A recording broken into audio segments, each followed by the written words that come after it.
जिसाय अध्याय 45। सदाप्रभु आपणा अभिषिक्त व्यक्तिर अर्थात कोरोसर विषय एही कथा कहती। आम्भे ताहा सम्मुखरे नाना गोष्ठी की परास्त करिबा निमंते ताहार दक्षिण हस्त धरिअछु ओ आम्भे राजा मानंकर कटिबंधन फिटाइबा। आम्भे ताहा सम्मुखरे कबाट सबु मुक्त करिबा ओ नगर द्वार सबु बंद नहिब। आम्भे तुम्हर आगे आगे गमन करिबा, रगड़ा स्थान सबु समान करिबा। आम्भे पित्तलर कबाट सबु भांगी खंड खंड करिबा ओ लौह अर्गल सबु काटी पकाइबा। पुणी आम्भे अंधकारावृत धन भंडार ओ गुप्त स्थान रे संचित संपत्ति सबु तुम्हकु देबा। तहिरे तुम्हर नाम धरी आह्वानकारी आम्भे जे सदाप्रभु इस्राएल परमेश्वर अटु एहा तुम्हे जानी पारिबो। आम्भ दास जाकुब ओ आम्भ मनोनीत इस्राएल सकाशे आम्भे तुम्हर नाम धरी तुम्हकु डाकिअछु। तुम्हे आम्भकु न जानिले हैं आम्भे तुम्हकु उपाधि देइअछु। आम्भे सदाप्रभु आउ द्वितीय केही नाही, आम्भ छड़ा आउ परमेश्वर नाहंती। तुम्हे आम्भकु न जानिले हैं आम्भे तुम्हर कटिबंधन करिबा। तहिरे आम्भ छड़ा जे आउ केही नाही एहा सूर्योदयर स्थानरु पश्चिम दिग पर्यंत लोके जानिबे। आम्भे सदाप्रभु आउ द्वितीय केही नाही।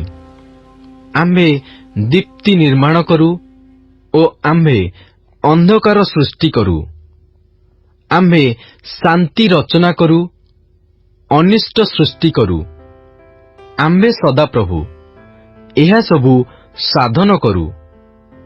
हे आकाशमंडल तुम्हे माने उपररू वर्षण कर, मेघमाल धर्मवृष्टि करू जेपरी परित्राण उत्पन्न हेबो। एथिपाई पृथ्वी विदीर्ण हेउ ओ से धार्मिकता एकत्र अंकुरित कराऊ।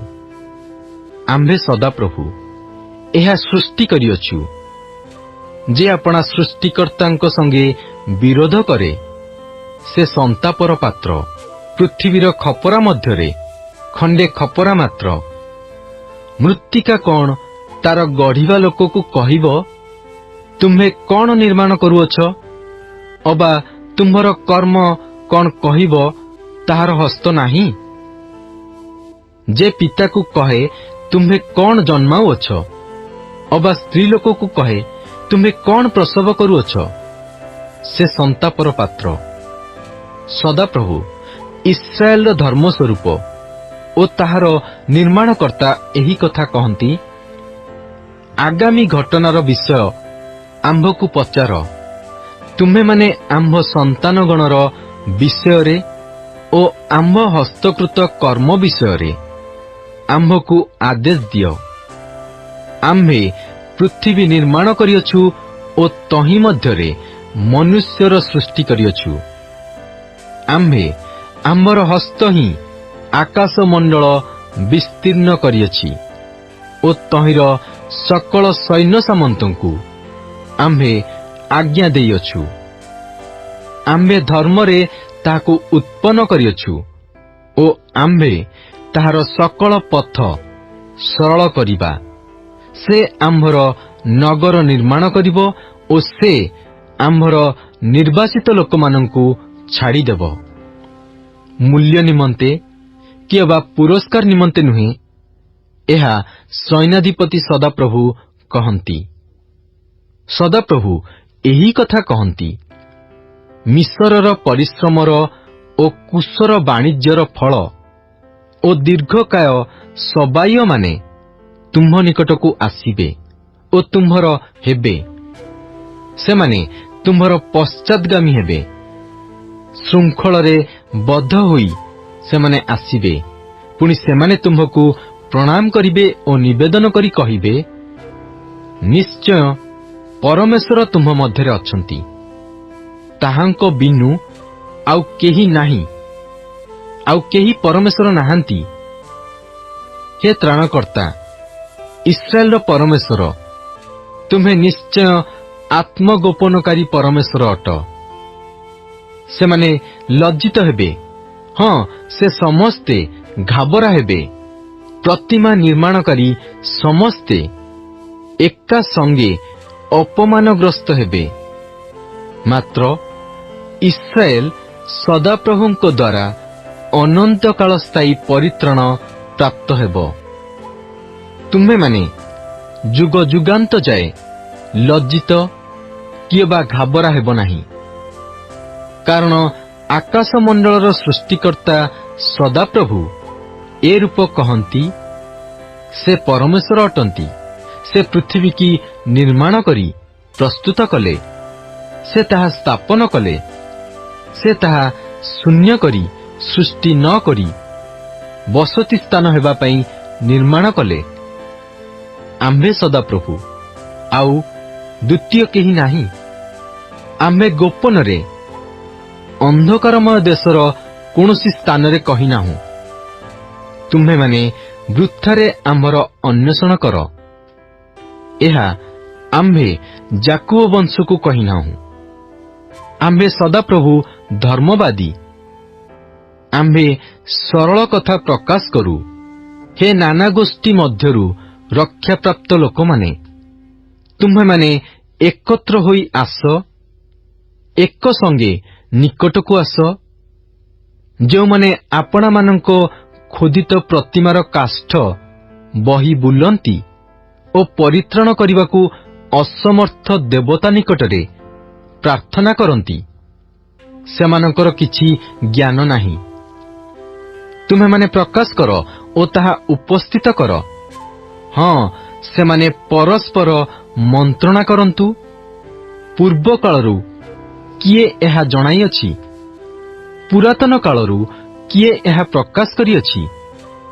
आम्भे सदाप्रभु की एहा करिनाहु।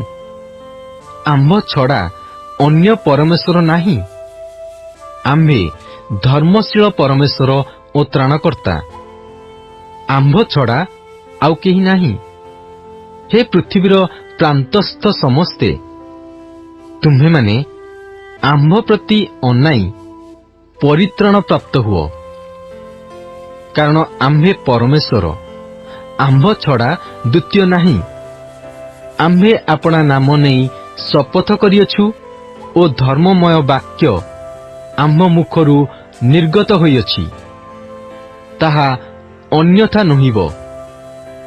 आम्भ छामुरे प्रत्येक आंठू नत हेब, प्रत्येक जिह्वा शपथ करिब।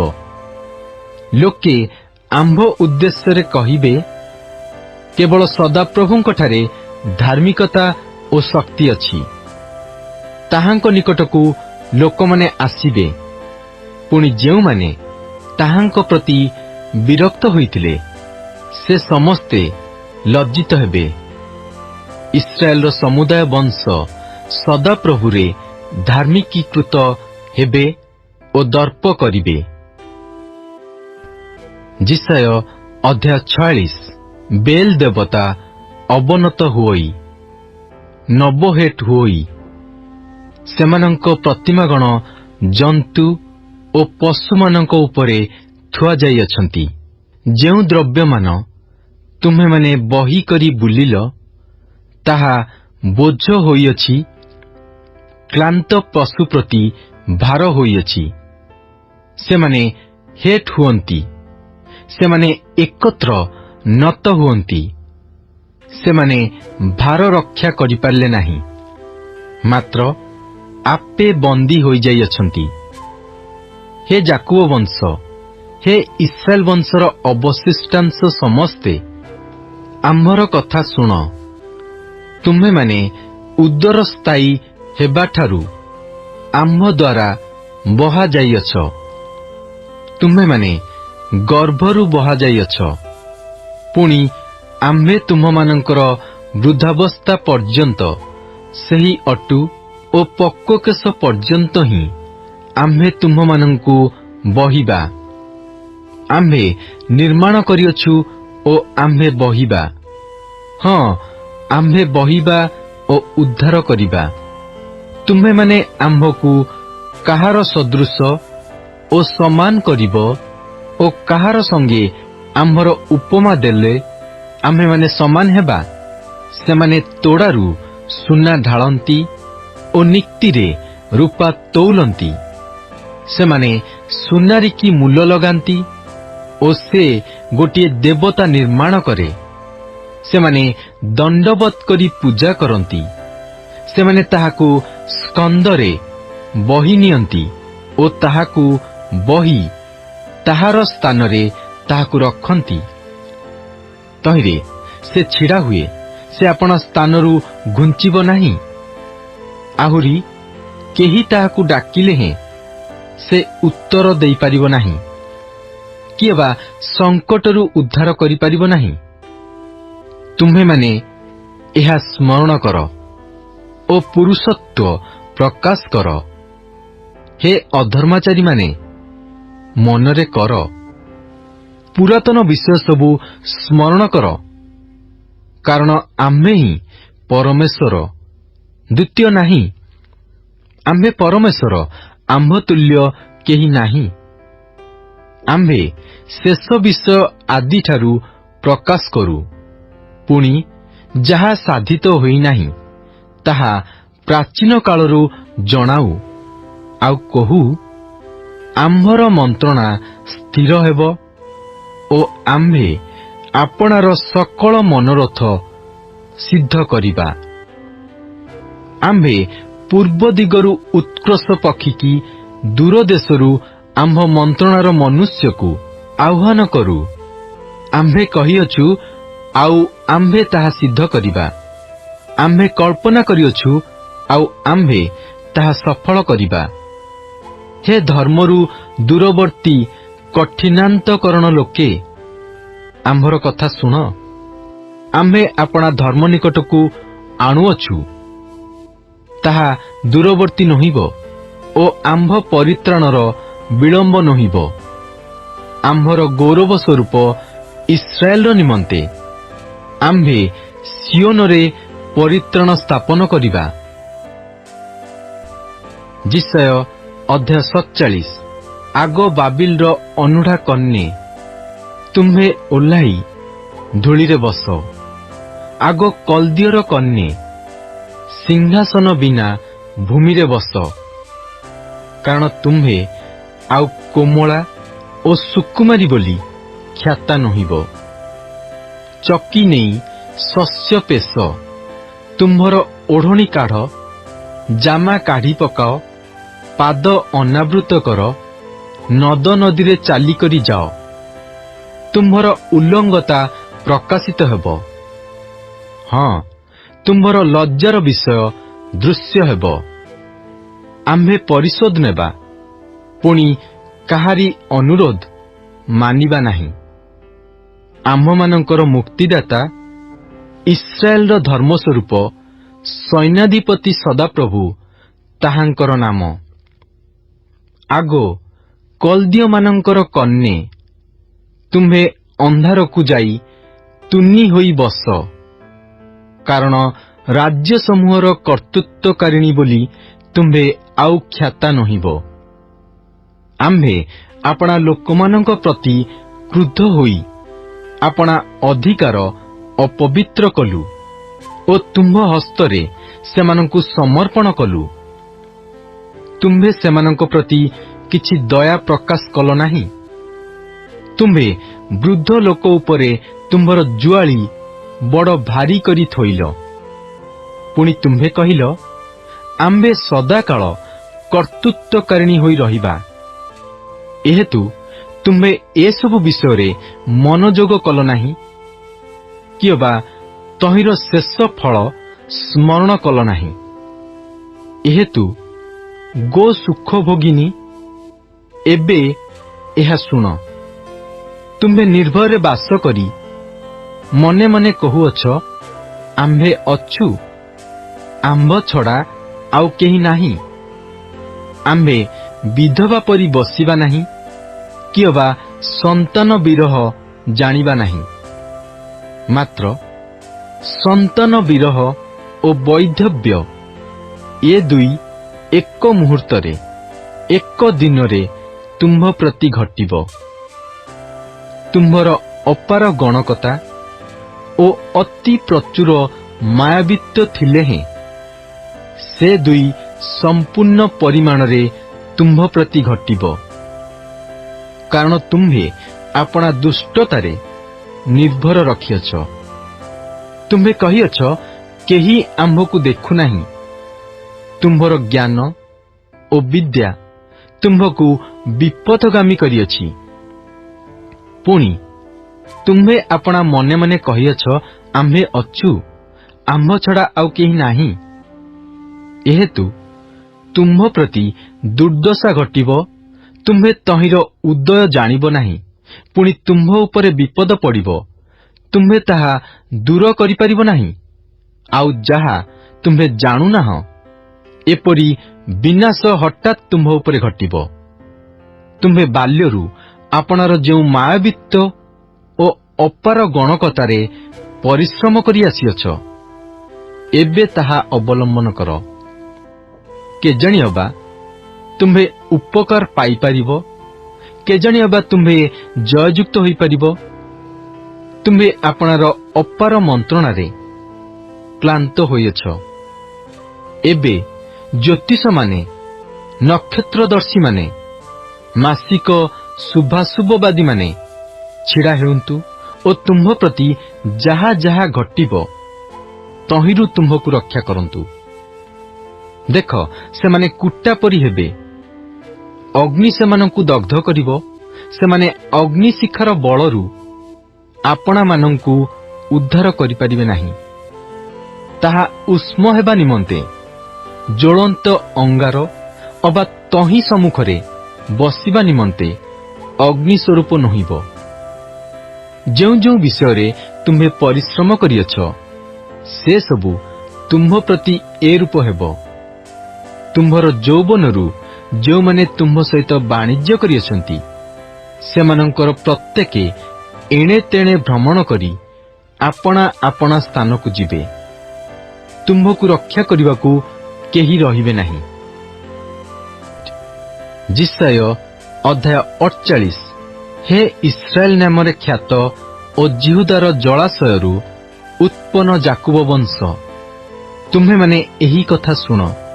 ତୁମ୍ଭେମାନେ ସଦାପ୍ରଭୁଙ୍କ ନାମରେ ଶପଥ କରୁଅଛ ଓ ଇସ୍ରାଏଲର ପରମେଶ୍ୱରଙ୍କ ନାମ କୀର୍ତ୍ତନ କରୁଅଛ, ମାତ୍ର ସତ୍ୟରେ କି ଅବା ଧାର୍ମିକତାରେ ନୁହେଁ। କାରଣ ସେମାନେ ଆପଣାମାନଙ୍କୁ ପବିତ୍ର ନଗରର ଲୋକ ବୋଲି ଖ୍ୟାତ କରନ୍ତି ଓ ଇସ୍ରାଏଲର ପରମେଶ୍ୱରଙ୍କ ଉପରେ ନିର୍ଭର ରଖନ୍ତି। ତାହାଙ୍କର ନାମ ସୈନ୍ୟାଧିପତି ସଦାପ୍ରଭୁ। ଆମ୍ଭେ ପୂର୍ବକାଳର କଥା ପ୍ରାଚୀନ କାଳରୁ ପ୍ରକାଶ କରିଅଛୁ। ହଁ, ତାହା ଆମ୍ଭ ମୁଖରୁ ନିର୍ଗତ ହେଲା ଓ ତାହା ଆମ୍ଭେ ପ୍ରକାଶ କଲୁ।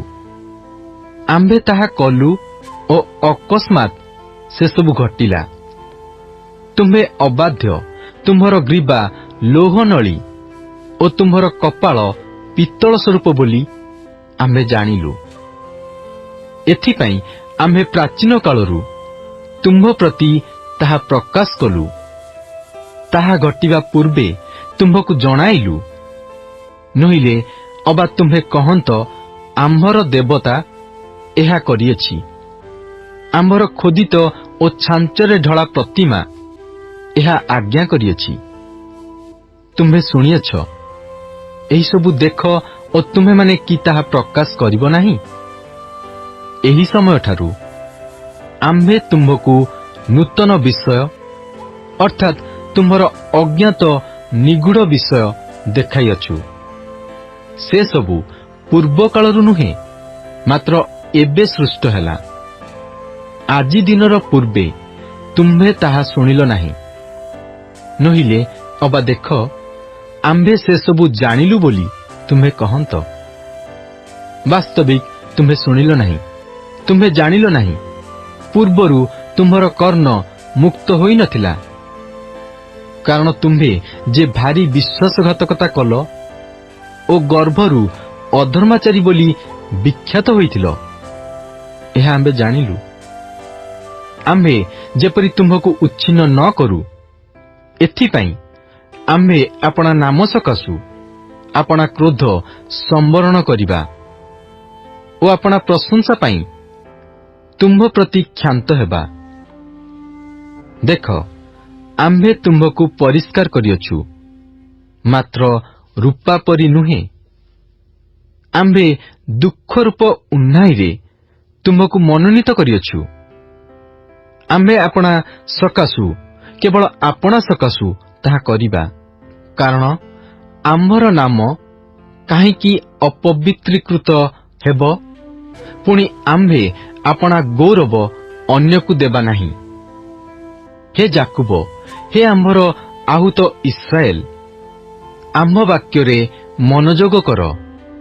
ଆମ୍ଭେ ସେହି ଅଟୁ, ଆମ୍ଭେ ଆଦି, ଆମ୍ଭେ ହିଁ ଅନ୍ତ। ଆହୁରି ଆମ୍ଭର ହସ୍ତ ପୃଥିବୀର ଭିତ୍ତିମୂଳ ସ୍ଥାପନ କରିଅଛି ଓ ଆମ୍ଭର ଦକ୍ଷିଣ ହସ୍ତ ଗଗନମଣ୍ଡଳ ବିସ୍ତାର କରିଅଛି। ଆମ୍ଭେ ସେମାନଙ୍କୁ ଡାକିଲେ ସେମାନେ ଏକତ୍ର ଛିଡ଼ା ହୁଅନ୍ତି। ତୁମ୍ଭେ ସମସ୍ତେ ଏକତ୍ର ହୋଇ ଶୁଣ। ସେମାନଙ୍କ ମଧ୍ୟରେ କିଏ ଏହିସବୁ ପ୍ରକାଶ କରିଅଛି? ସଦାପ୍ରଭୁ ତାହାକୁ ପ୍ରେମ କରିଅଛନ୍ତି। ସେ ବାବିଲ ଉପରେ ତାହାଙ୍କର ମନୋରଥ ସିଦ୍ଧ କରିବ ଓ କଲ୍ଦୀୟମାନଙ୍କ ଉପରେ ତାହାଙ୍କର ବାହୁ ରହିବ। ଆମ୍ଭେ ହିଁ ବାକ୍ୟ କହିଅଛୁ, ହଁ, ଆମ୍ଭେ ତାହାକୁ ଆହ୍ୱାନ କରିଅଛୁ। ଆମ୍ଭେ ତାହାକୁ ଆଣିଅଛୁ, ଆଉ ସେ ଆପଣା ପଥରେ କୃତକାର୍ଯ୍ୟ ହେବ। ତୁମ୍ଭେମାନେ ଆମ୍ଭ ନିକଟକୁ ଆସି ଏହି କଥା ଶୁଣ। ଆମ୍ଭେ ପ୍ରଥମରୁ ଗୋପନରେ କହିନାହୁଁ, ତାହା ହେଉଥିବା ସମୟରୁ ଆମ୍ଭେ ସେଠାରେ ଅଛୁ। ପୁଣି ଏବେ ପ୍ରଭୁ ସଦାପ୍ରଭୁ ମୋତେ ଓ ତାହାଙ୍କ ଆତ୍ମାକୁ ପ୍ରେରଣ କରିଅଛନ୍ତି। ସଦାପ୍ରଭୁ ତୁମ୍ଭର ମୁକ୍ତିଦାତା, ଇସ୍ରାଏଲର ଧର୍ମସ୍ୱରୂପ ଏହି କଥା କହନ୍ତି। ଆମ୍ଭେ ସଦାପ୍ରଭୁ ତୁମ୍ଭ ପରମେଶ୍ୱର ତୁମ୍ଭକୁ ଉପକାରଜନକ ଶିକ୍ଷା ଦେଉ। ତୁମ୍ଭର ଗନ୍ତବ୍ୟ ପଥରେ ତୁମ୍ଭକୁ ଗମନ କରାଉ। ଆଃ, ତୁମ୍ଭେ ଯେବେ ଆମ୍ଭ ଆଜ୍ଞାରେ ମନୋଯୋଗ କରିଥାନ୍ତ, ତେବେ ତୁମ୍ଭର ଶାନ୍ତି ନଦୀ ତୁଲ୍ୟ ଓ ତୁମ୍ଭର ଧାର୍ମିକତା ସମୁଦ୍ରର ତରଙ୍ଗ ତୁଲ୍ୟ ହୋଇଥାନ୍ତା। ତୁମ୍ଭର ବଂଶ ମଧ୍ୟ ବାଲୁକା ତୁଲ୍ୟ ଓ ତୁମ୍ଭର ଔରସଜାତ ସନ୍ତାନଗଣ ତହିଁର କଣିକା ସମୂହର ତୁଲ୍ୟ ହୋଇଥାନ୍ତେ। ତାହାର ନାମ ଆମ୍ଭ ସମ୍ମୁଖରୁ ଉଚ୍ଛିନ୍ନ କିମ୍ବା ବିନଷ୍ଟ ହୋଇନଥାନ୍ତା। ତୁମ୍ଭେମାନେ ବାବିଲରୁ ବାହାରିଯାଅ, କଲ୍ଦୀୟମାନଙ୍କ ମଧ୍ୟରୁ ପଳାଅ। ତୁମ୍ଭେମାନେ ଗାୟନ ଧ୍ୱନିରେ ପ୍ରଚାର କରି ଜଣାଅ, ପୃଥିବୀର ପ୍ରାନ୍ତ ପର୍ଯ୍ୟନ୍ତ ଏହା ପ୍ରକାଶ କର।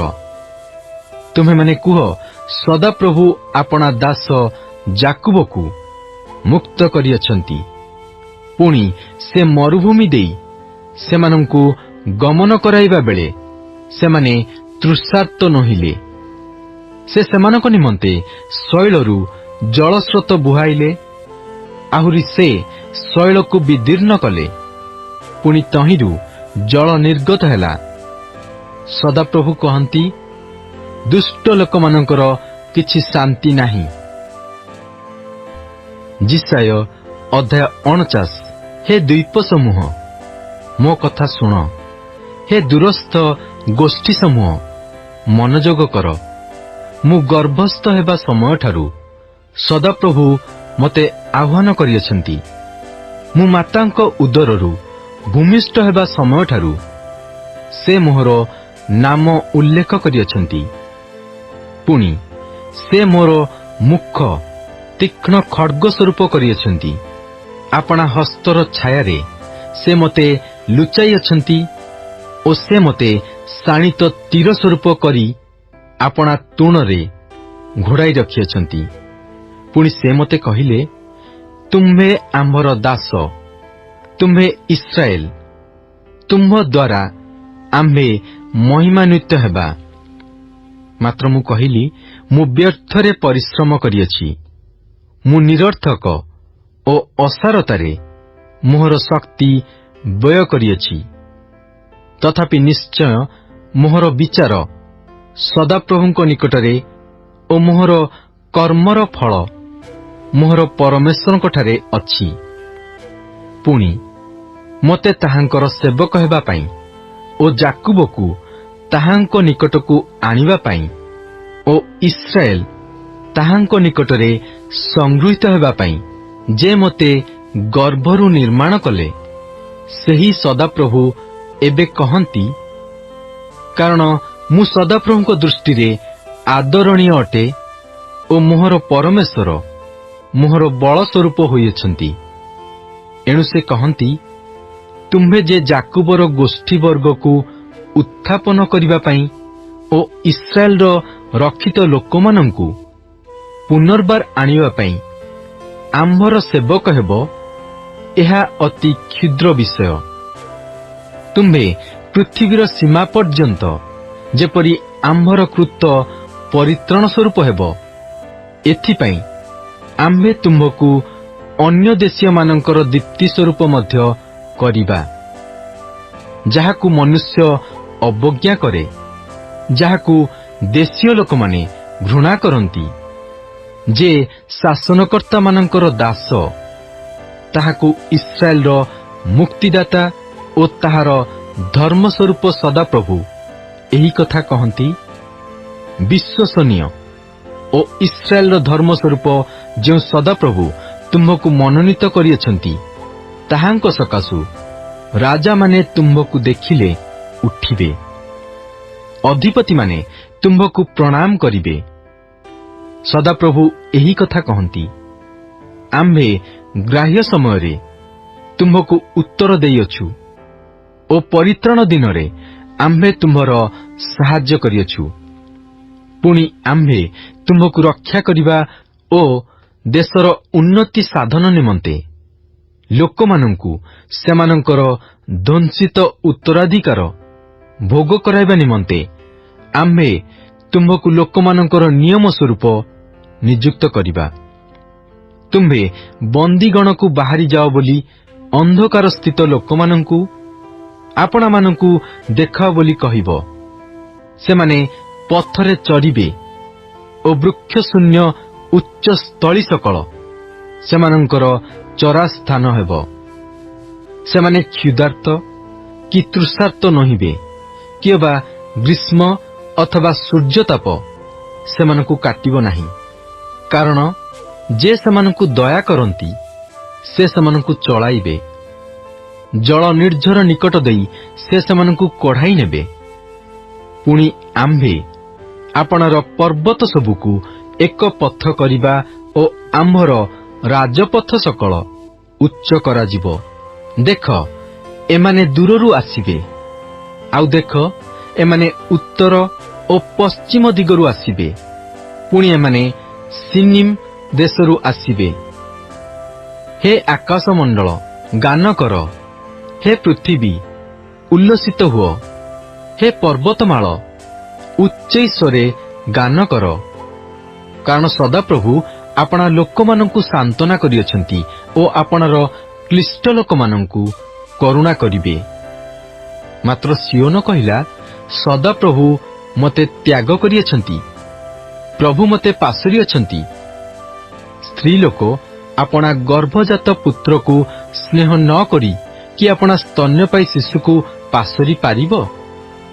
ହଁ, ଏମାନେ ପାଶୋରି ପାରନ୍ତି, ତଥାପି ଆମ୍ଭେ ତୁମ୍ଭକୁ ପାଶୋରିବା ନାହିଁ। ଦେଖ, ଆମ୍ଭେ ଆପଣା ହସ୍ତଦ୍ୱୟର ପାପୁଲିରେ ତୁମ୍ଭର ଆକୃତି ଲେଖିଅଛୁ। ତୁମ୍ଭର ପ୍ରାଚୀର ସର୍ବଦା ଆମ୍ଭ ସମ୍ମୁଖରେ ଅଛି। ତୁମ୍ଭର ସନ୍ତାନମାନେ ଶୀଘ୍ର ଆସୁଅଛନ୍ତି। ତୁମ୍ଭର ଉତ୍ପାଟନକାରୀମାନେ ଓ ଯେଉଁମାନେ ତୁମ୍ଭକୁ ଉତ୍ସନ କଲେ, ସେମାନେ ତୁମ୍ଭ ମଧ୍ୟରୁ ବାହାରି ଯିବେ। ତୁମ୍ଭେ ଚକ୍ଷୁ ମେଲାଇ ଚତୁର୍ଦିଗ ଦେଖ। ଏ ସମସ୍ତେ ଏକତ୍ରିତ ହୋଇ ତୁମ୍ଭ ନିକଟକୁ ଆସୁଅଛନ୍ତି। ସଦାପ୍ରଭୁ କହନ୍ତି, ଆମ୍ଭେ ଜୀବତ ଥିବା ପ୍ରମାଣେ ତୁମ୍ଭେ ଭୂଷଣ ତୁଲ୍ୟ ଏହି ସମସ୍ତଙ୍କୁ ପରିଧାନ କରିବ। ପୁଣି କନ୍ୟାର କଟିଭୂଷଣ ତୁଲ୍ୟ ସେମାନଙ୍କୁ ଧାରଣ କରିବ।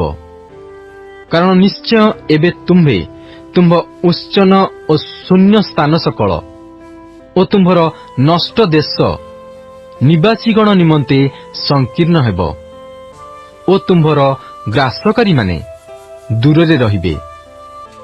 ତୁମ୍ଭର ଅପହୃତ ସନ୍ତାନଗଣ ପୁନର୍ବାର ତୁମ୍ଭ କର୍ଣ୍ଣଗୋଚରରେ କହିବେ, ମୋ ପାଇଁ ଏହି ସ୍ଥାନ ଅତି ସଂକୀର୍ଣ୍ଣ, ମୋତେ ସ୍ଥାନ ଦିଅ, ମୁଁ ବାସ କରିବି। ସେତେବେଳେ ତୁମ୍ଭେ ମନେ ମନେ କହିବ, ମୋହର ସନ୍ତାନଗଣ ଅପହୃତ ହୋଇଅଛନ୍ତି, ମୁଁ ଏକାକିନୀ ନିର୍ବାସିତା ହୋଇ ଏଣେ ତେଣେ ଭ୍ରମଣ କରୁଅଛି। ମୋହର ଏହି ସମସ୍ତଙ୍କୁ କିଏ ଜନ୍ମ ଦେଇଅଛି ଓ ଏମାନଙ୍କୁ କିଏ ପ୍ରତିପାଳନ କରିଅଛି?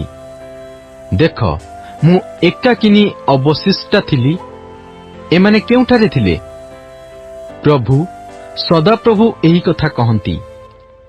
ଦେଖ, ଆମ୍ଭେ ଅନ୍ୟ ଦେଶୀୟମାନଙ୍କ ପ୍ରତି ଆପଣା ହସ୍ତ ଉଠାଇବା ଓ ଗୋଷ୍ଠୀ ସମୂହର ପ୍ରତି ଆପଣା ଧ୍ୱଜା ଟେକିବା।